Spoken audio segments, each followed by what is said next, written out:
We all have that friend who is all passion, no filter. That one who would say, "Have got you" in the group chat, then ghost you when it's time to show up. The one that will hype you up at 2 p.m. and deny you by 2 a.m. when it's not convenient for them. That was Peter. Peter walked on water. He cut off a man's ear for Jesus. He went ahead to say, "Even if all falls away, I will never." Matthew 26, verse 33. Then a little girl by the fire asked, "Were you not with him?" And Peter said, "I don't know this man." Peter did not say it once. He didn't say it twice. Peter said it 3 good times. He denied Jesus. If Peter was your friend, you'd be hurt. If Peter was your pastor in church as well, you would leave that church. But Jesus made Peter the rock that the church was built on.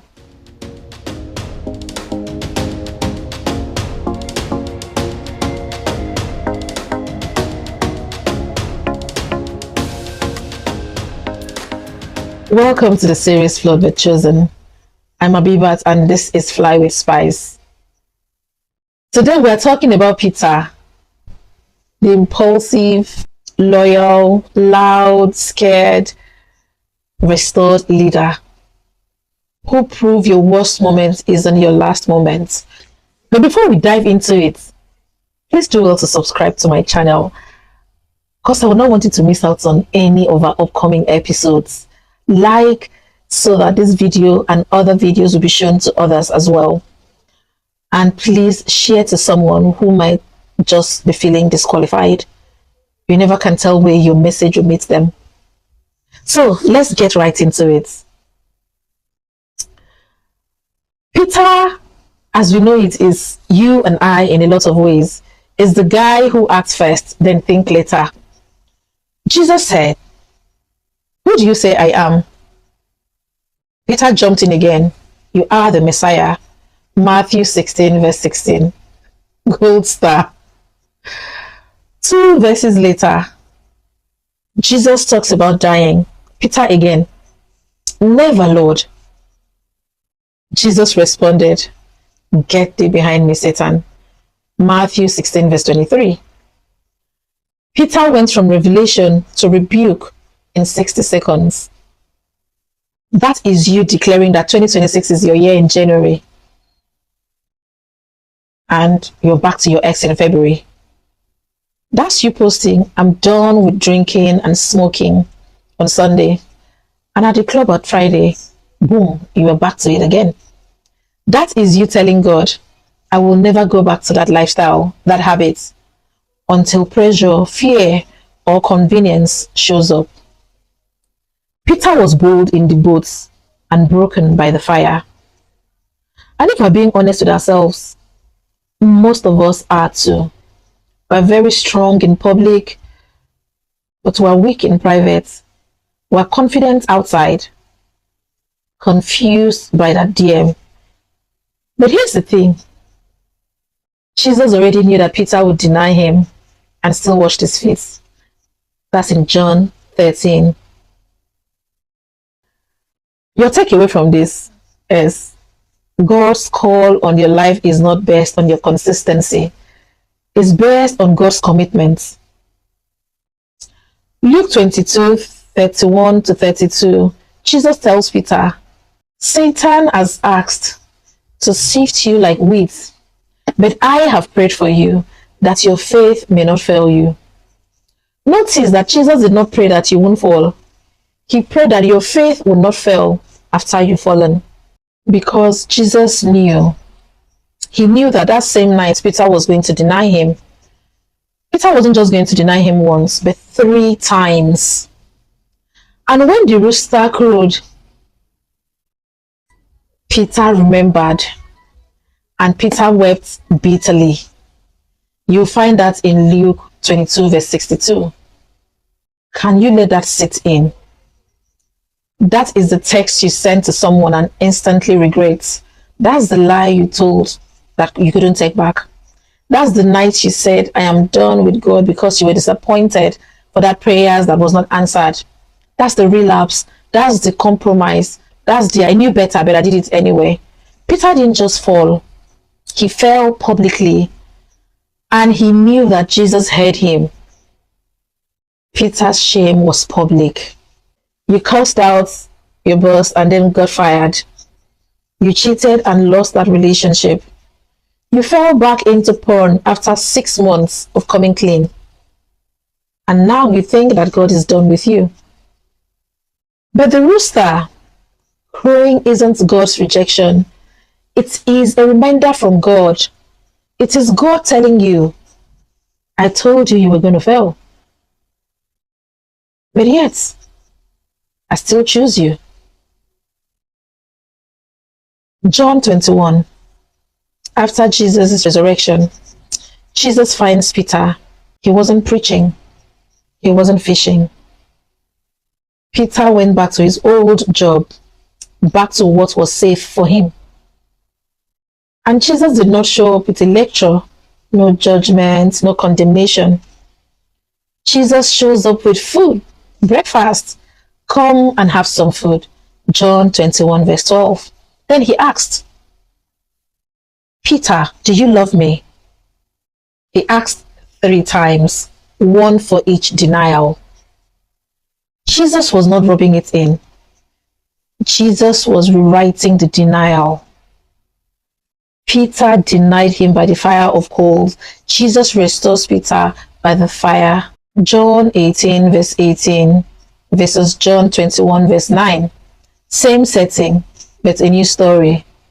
Then Jesus said to Peter, feed my sheep. John 21 verse 17. God just wouldn't say that to anybody, giving him the responsibility of his children. This shows that your failure does not fire you from God. It qualifies you to take care of people who have failed as well. Why are you hiding your story? Why is your story not used to bring others to Christ?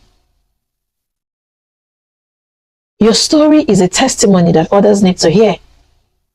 So maybe today is your call to come out. This is your cue to use your story to bring others to God. God doesn't cancel you after you crash. He cooks for you, then commissions you. Your breakdown can become your blueprint to helping others.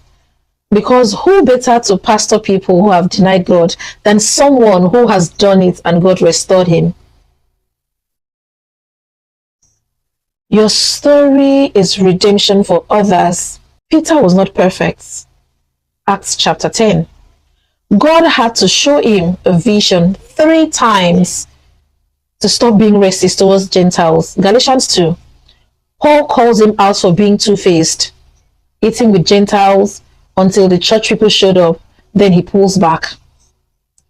So even anointed Peter still had blind spots, still had people-pleasing character in him, still had growth ages. So why do you think your story is different?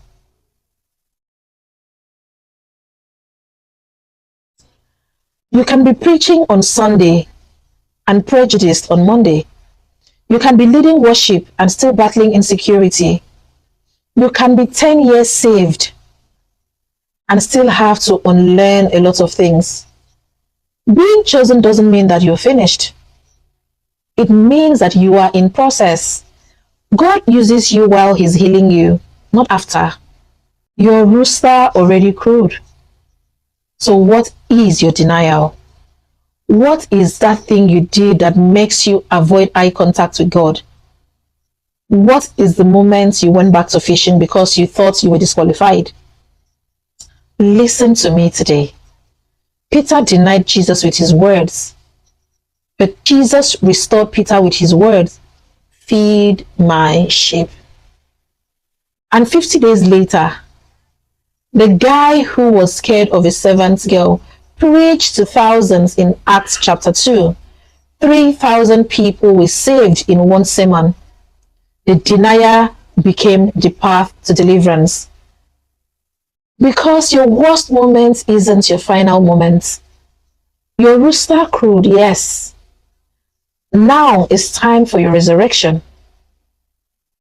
God isn't going to ask you, why did you fall? He's asking me today, do you love me?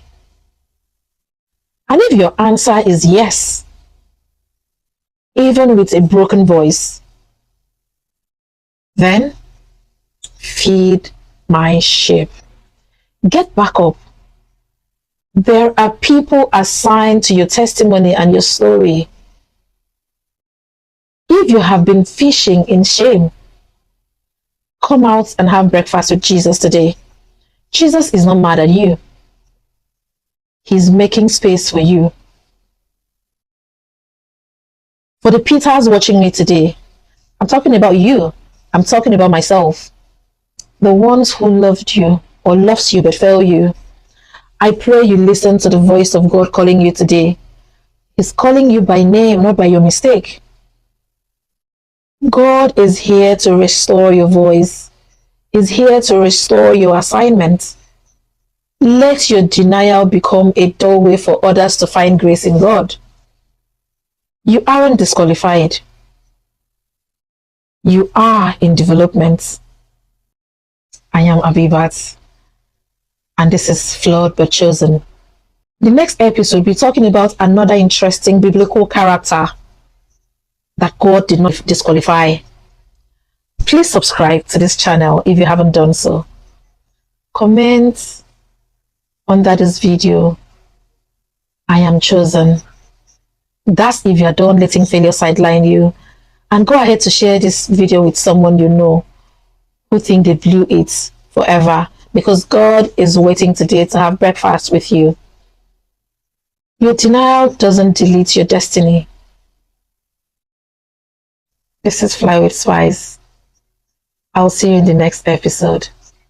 Stay blessed.